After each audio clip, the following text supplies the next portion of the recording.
क्या आप भी जो है वो ईमेल राइटिंग, ऐसे राइटिंग, लेटर राइटिंग से परेशान हैं? क्या आपको भी प्रेजेंटेशन बनाने में मौत आती है? तो आज मैं आपके साथ एक ऐसा टूल शेयर करूंगा कि जो आपकी ज़िंदगी आसान बना देगा।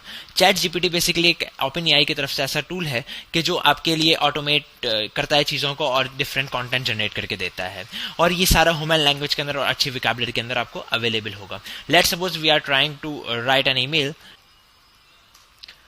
या अब ये कुछ सेकंड लेगा और उसके बाद आप देखेंगे कि एक ईमेल जनरेट करके दे देगा। Dear boss, I am writing to request 2 days of leave starting on start date and ending date.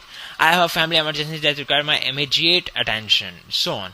तो इस तरह से आप देखेंगे कि ये इजीली आपके लिए ईमेल जनरेट करके इसने दे दी। अगर आपको ये ईमेल अच्छी नहीं लगी, आप इसको रिवाइज कर सकते हैं, रिवाइज दी ईमेल, और ये जो है वो आपको एक नए अंदाज में इस ईमेल को पोर्ट्रे करके दे देगा। तो इस तरह से आप जो है वो डिफरेंट इसके साथ अटेम्प्ट्स कर सकते हैं और आप इससे फायदा उठा सकते हैं। उम्मीद है ये वीडियो पसंद आई होगी, इसे लाइक और शेयर जरूर करें और इसका इस्तेमाल ज्यादा करें। मैं